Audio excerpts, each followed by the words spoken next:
You know, it's not easy for dogs to master human social behavior. Well, you know, it's not even easy for most human beings to get it right half the time.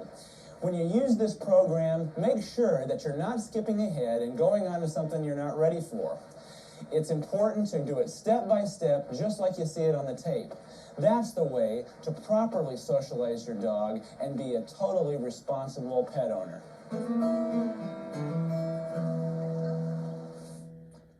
Now, to get the results you see on this video, you're going to need the right tools for the job. First, the training collar. This is the piece of equipment that your dog's going to be wearing all the time, so make sure it's something of quality. Don't get one of those ridge things that you find on the grocery store shelf. Put it on your dog just like this, with the running part of the chain going through the ring from the top. The dog should be on your left when you're trying this, and where my finger is, that's where the leash is going to hook on. Now, if you can't find equipment near you, look in our catalog. The next piece of equipment you're going to need is going to be the 15-foot long line. And it is 15 foot long, as you might have guessed, and it is made out of cotton. It's not polyester, and it's not nylon. Nylon can rush through the dog's leg and possibly cut him. We want to use only cotton. Next, we have the 6-foot leash. That's the third piece of equipment. I like to use leather. Some people like to use nylon. They like to use cheap latigo. I find that stretches and prolongs corrections. I want to spend more time having fun with the dog and less time correcting him. These leashes will last you forever if you get a good one. Next is the tab. It's simply a very small piece of cloth that makes a handle that'll go through your collar later in the training. Next, we have the throw chain. This is something else you're not going to find in your local pet store. Check our catalog. And next is your light line. Simply 25 to 50 feet of very light line. It's the last thing you'll use before going off leash. Hey, Fluffy! You've been in there a long time, haven't you? Couple hours, huh? Would you want to sit in there some more? Or would you rather go out and get trained? All right, here. Let's just hook this on. Here. Come on, To understand why we confine the dog, let's just ask ourselves this question. If the dog really wanted to learn, don't you think it'd learn a lot faster? Well, that's why we want to confine it. But if he's confined, the work is going to seem like freedom. Isn't that right, Dennis? Dave, let's party. What we're going to do is we're going to work on the attention training sequence with Todd here. And he's a little Brittany, and he is about 1.5 years old. Now, for the purpose of our demonstration, you see, Todd likes to get excited. And they're going to alternate usually in this phase of the training from either trying to bolt away to let you try to drag them because they refuse to move. This is your typical dog that won't walk on a leash sometimes. Or they're going to be very excited, like Todd here is. And he's a pretty good-natured little dog, but he just really doesn't care too much about where I am. He's too interested in the cameraman and some of the other dogs we have here, and he really isn't very attentive. So what we're going to do is teach him the attention training. Before we can teach him any commands, we want to teach him to watch where I am, because his world, for our purposes, is going to revolve around me for a little while. So, and now he's getting ready to charge, as you can see here. Okay, so here's what we're going to do. I'm going to set my long line pattern up. And remember, when you're working with a dog that's this quick, that you hold your long line the right way. That is, like that, in both hands. Don't spread your arms out because you don't want to absorb the shock. You want to make it all down at the end of the line. So here's what we're going to do.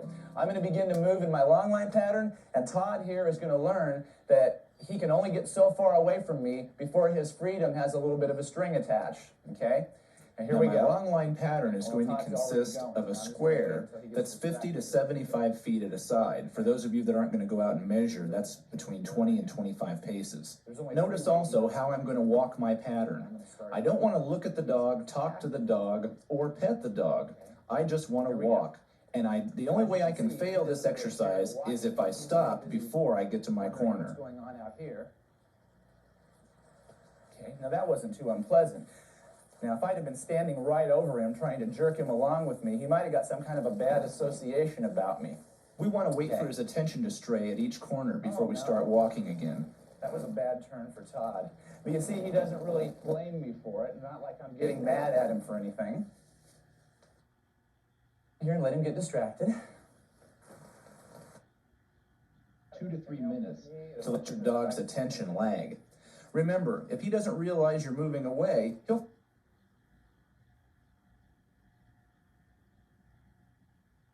Dog is one of the dogs that will come and watch. Todd is, he didn't really care too much about where I was, but watch.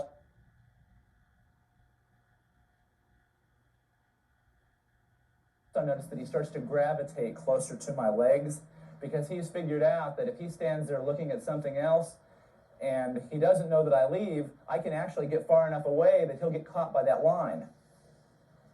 Now he starts to move when I move. You see how that works? Now, if I would have had him on a short leash trying to jerk him around and yell at him, he might even be pretty upset with me right now, thinking that I was trying to kill him or something. Now watch. Okay, we see some eye contact now. He's watching a little bit. Now watch when I start to move. Let's see if he moves too. Now I know what you're saying. Dave, this is just too easy. What about the dog that doesn't want to get trained? The dog that'll either drag you or refuse to move. Well, we got them both in one dog. Oh my goodness. See, I'm not gonna look.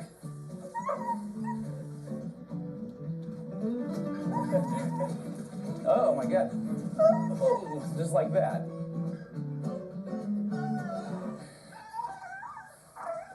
Now the ultimate cruelty here would have been to stop and go back and see what was wrong. There was nothing wrong. The ultimate cruelty would have been to convince this dog that by laying down and screaming, he could control us. Okay? See, oh, now look at his, can you see his tail? I'm not gonna look at him, okay?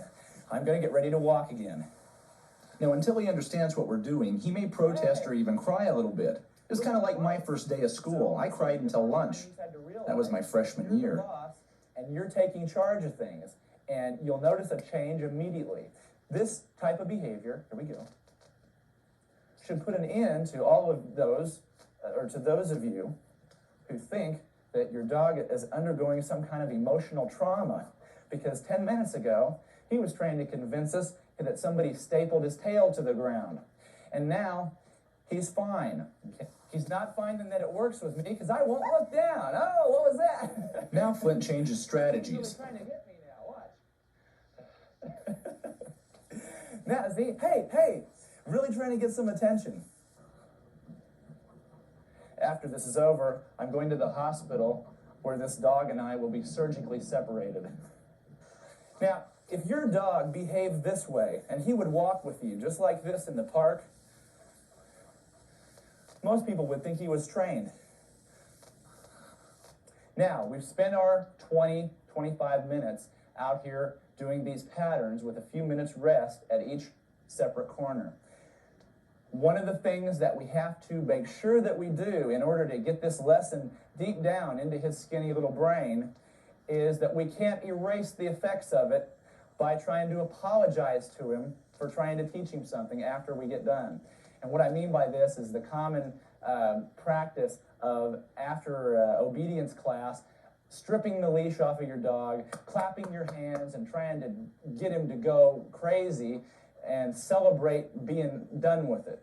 Because then you're telling him what you just did must have been something bad, or you wouldn't be celebrating so much.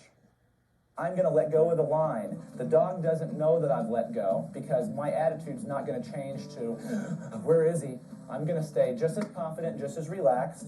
And if I move, the dog really, now this is not something I want you to do at home, but just look at how the dog's still paying attention to me. If I actually move over here, okay, we still have the dog's attention. He doesn't know we're not holding the other end of that line, by the way. He still thinks he's completely under control. Now, eventually, when we have the line all the way off, he'll still feel he's completely under control, and the times he'll feel most secure and most happy is when he's right with you, which is just what we want, isn't it? Before we start, remember, confinement for 1 to 2 hours, either in a sky kennel or on a short chain. That's the dog, not you. And then, stand on the first corner of your square and begin walking your pattern. Remember to pause a few minutes at each corner, and no talking, no looking, and no petting the dog. Then we come to the cool down.